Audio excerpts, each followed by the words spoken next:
Welcome back on In the Den, and joined by a special guest today, the Rockies technology assistant here in Fresno with the Grizzlies, Shashwat Chitnis. Shash, thanks so much for taking the time out and talking to us. Appreciate you, man. You have a great story because I think people don't always understand some of the staff that helps these players develop. You understand coaches, you understand executives, I think for the most part, but it's a little misleading with your title because you help coach, but you help kind of interpret some of the analytics and get the data out there. Can you just first of all explain to people what your role is with the Grizzlies? Yeah, so as a technology assistant, I'm overseeing the player video, the analytics in terms of TrackMan data, advanced scouting when we play other teams, how are we attacking them, and then just everything in between that. Just helping out, assisting coaches, scouts, our personal scouts on if they need any info on, opposing guys. I'll help our coaches if they want specific information on how pitches are working, or I'll help hitting coaches out with what's working, what's not. Are we swinging early, or are we taking too much? Little things like that. So it's a little bit of everything. There's not one way to do it, but as you know, as the season goes, there's different things that come up, and just trying to solve problems wherever we can. Well, I was going to say, 30 years ago in baseball, the coaches would get maybe a printed packet of stats that would have batting average, how many home runs a guy has hit, maybe how many RBIs. But that doesn't necessarily tell you the story of why that's happening. Mm-hmm. And that's kind of what you get to dig into, because it's not just, okay, this guy's hitting 350. This guy's hitting 400 against a fastball that moves a certain way. Mm-hmm. Exactly, yeah. It gives you more color into it. A lot of times before, and those traditional stats still have their place in the game, but now it's like we can go deeper into it and know, when Scalvy's making a pinch hitting decision, who's on the bench, who could hit that specific reliever out there better. It gives us just more color and more of an understanding to make a educated guess, but at the end of the day, the gut still matters. They still got to go play it and perform. But I think that's a valuable transition, because you have been in that role. You played college baseball. You coached baseball. First of all, explain to people kind of your journey and where you started and how you ended up in a role where you are dealing with all these analytics. Yeah, so I grew up in Irvine, California, really good baseball hotbed, Orange County, Oh, yeah. A lot of big leaguers around everywhere. And I graduated from Beckman High School. Right out of Beckman, I went to Cypress College, played in the fall, and I ended up getting cut. So I didn't know, what to do. I ended up going back to Beckman High School and coaching the freshman team over there. And at that point, I started learning about driveline baseball and all these new progressive ways of player development, and I started using myself as a guinea pig along with while I was coaching to essentially build myself up to go play community college baseball at City College of San Francisco. And then after that, I ended up going to University of Valley Forge, a small Division III college in Pennsylvania, and I met a couple guys who ended up inspiring me that also had the dream of working in professional baseball. And we just started going out to Camden Yards, Nationals Park, and handing out our resumes and trying to find any way to network and just understand how we could get in the game. And we started discovering these new technologies and trying them out. So we did all these projects. We went out to the winter meetings, sent our stuff over. I ended up getting an internship with Blast Motion. It was actually funny. I was in an elevator. It was that classic, hey, like a guy gives you a business card in the elevator thing. True elevator pitch. Yeah, true elevator pitch. And I ended up going on in the Cape Cod Baseball League with Blast Motion in 2019. That was my first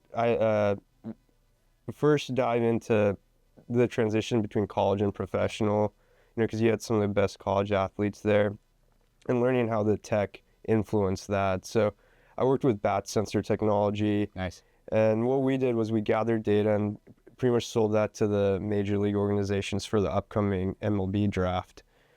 So going into that, I ended up building some connections, and I was fortunate to get a job with the Phillies, player development associate, essentially doing similar role to what I'm doing here. 3 weeks into spring training, pandemic happened, 2020, ended up getting furloughed. So I drove across the country and took a Division III coaching job at University of Valley Forge, back with my alma mater. Ended up coaching there, recruiting, and kind of learning more about like the scouting side of things. And then was fortunate enough to get an offer from the Chicago Cubs to be at their high A affiliate, South Bend, doing as a minor league video contractor. And at that point I started learning about how the objective data really dives into the day-to-day operation of a game. So from there I ended up going to the San Francisco Giants in San Jose as a technology assistant over there. And then in 23 I got hired by the Rockies, and I came here to Fresno. And fell in love. Yeah, I loved it, man. Well, 22 I actually fell in love with Fresno first. Fair enough. Because, being a Giant in Fresno, it's actually like you get treated really well here. Sure. So great, great people, great atmosphere. And when the Rockies had offered me the position, I was excited because I knew what Fresno was all about and the people here. So 23 was an awesome year. Best record. Unfortunately, we didn't make the playoffs. And then 24, I was in Albuquerque, and then 25, I'm back here. But yeah, the journey kind of came from getting cut, and this is where I ended up here. Well, I tell you, I think we're appreciative of that, because I know that the value that you bring, not just the coaching staff and the players, but to the organization, is massive. And I think about your time kind of at this single A level. You have been impactful, and I know you work with both the offensive and defensive coaches, both hitting coach Greg Jones, pitching coach Jerry Sullivan.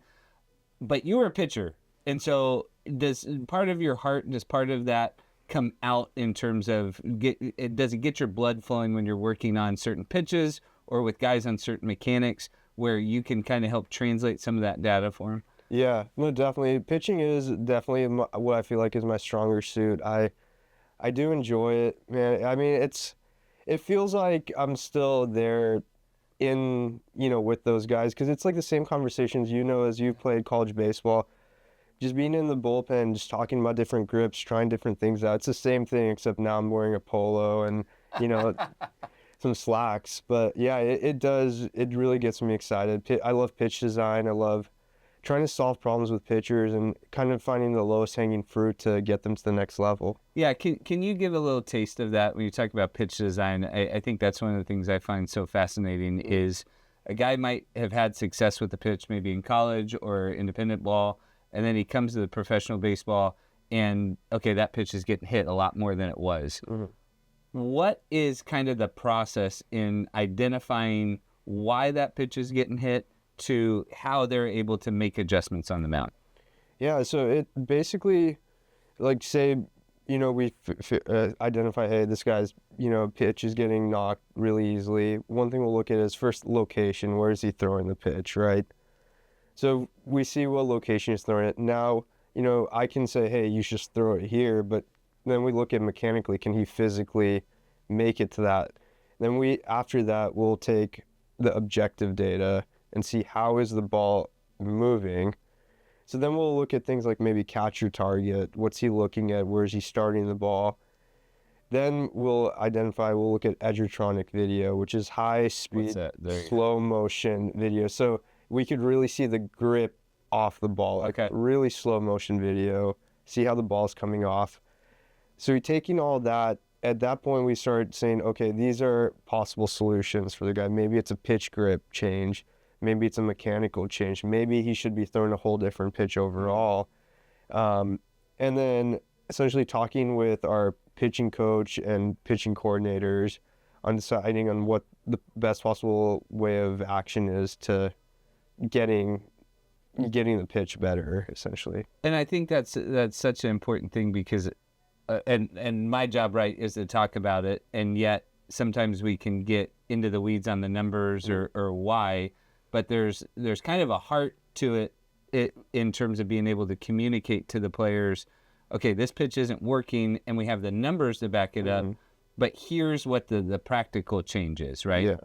No, exactly. The big thing is tying it back into baseball sense. Like, I could throw out a bunch of numbers and stuff and it'll, wow people, but at the end of the day, like, this game's like a very simple game. Being on the field is, you need to think the least amount. So I could think of all these things that I can talk about with the pitching coach, Right. with Jerry and the pitching coordinators, but when we talk to a player, it's, hey, just try the script out. And then let them see what it does. Let them see the dividends of it.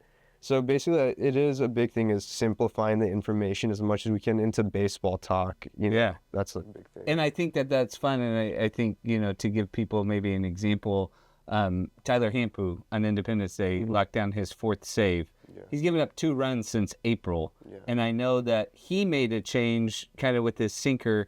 Is that something that you guys get excited about when you see how that kind of comes to fruition? Oh, definitely, man. I mean, when we had Tyler Hampu, in April, even before he, made these great strides, you're like, wow, what an arm does this guy have? Converted position player, hasn't been pitching that long, JUCO guy. I almost resonated with him having a high JUCO ERA, and mine was not as low as his, but when you have someone like that, man, it does get you excited because at the end of the day, it was a small adjustment. It wasn't a big, we have to tear it all apart. Yeah. It was like, hey, maybe try this out with your grip. Everything worked with it naturally. So I think that is what's exciting, that people think it's like this whole like layer complicated thing. A lot of it's just, hey, like, let's try this out and let's see how it works. And if it doesn't work, then we got to accept that and then move on to the next thing. Well, and I think when like the sabermetrics craze hit in the early 2000s or whatever, people overanalyze the numbers and would say, oh, this is way too much. But really, when it comes onto the baseball field, it's like you said, it's simple baseball talk in a lot of ways that help somebody feel at ease with whatever change. The other part is people got to remember that these are still human beings that have been doing a certain movement or a certain pitch a certain way for a long period of time. So change is not always easy. Yeah. And that's why that conversation is so important. Yeah. No, definitely. That's a big thing. And I think that was like the big problem we had in the game, in the industry especially, is once we got idea of all these after Moneyball came out, I think a lot of teams started going into this, like, let's get all the numbers we can get and like just be totally objective. And, some teams saw improvements, but some teams were realizing that, okay, I think we went too far in that direction. Now let's go back to simplify what works. Now, like my high school coach, Kevin Lavelle, one of my greatest inspirations, he used to have this thing in summer ball where he used to keep these random stats, the most like random hitting stats. And it was away from traditional and all that batting average, stuff like that. But his big thing at the end of the year was like, whoever you think the best player is probably going to have the best random stats. So again, like, goes back to how can we take action on these numbers and not just throw numbers out at guys, I think is like really important in the industry right now. So when you talk about that, where do you see kind of your role and the analytics of that moving over the next 5 to 10 years? I think we're going to be, and we're already there at a point that everyone has the same information. And I think the big thing, like in someone in my role, is what's the communication is going to go back to important. The human element, as we like to say, is going to go back to being more important, because at the end of the day, we have all of it, and these guys understand it. They grew up with it. So now showing them these numbers isn't going to be something that wows them, because they're growing up with this development. They can go on Twitter, they can go on TikTok, they can learn about all this stuff as their kids. So now it's going to be like, how can we get someone to do something? That's going to be the big thing. How can we convince them, simplify it where they can just take action on it? Well, and I think that's big. And you and I have talked, like, I have 2 young boys who are just starting playing baseball in general. And it's so much more about the simple things and doing those well and to the best of your ability, that by the time you get to the pros, you have created those habits that are easily modified, right? Yeah. And easily improved upon. Yeah. No, exactly. And that's good that you tell your kids that, because, I spent most of my pro ball career in A ball. Luckily, last year I got to go to AAA and see a little bit of guys who have succeeded in the major leagues, and I was really excited going into the year thinking like, wow, what am I going to see? And what I realized was they had the most boring, simple process every day. It was just they did the same thing every day. And that was the big thing. Like, tell your kids simple and be consistent is what's huge. Yeah, there's a joke. There was a TV show that they used to say, slow is smooth, smooth is fast. But I think that there's this thing where simple is boring, but boring is consistent, and consistent is exciting. Exactly. Well, Shash, I really do appreciate you. You have a great baseball mind. I appreciate you taking the time out to talk to us, get to know your journey a little bit, and looking forward to a good rest of the second half. I appreciate it, Tim. Thank you, man. Shashwat Chitnis will be right back with more In the Den. We'll take a look at what the Grizzlies did this week against the Modesto Nuts right after this.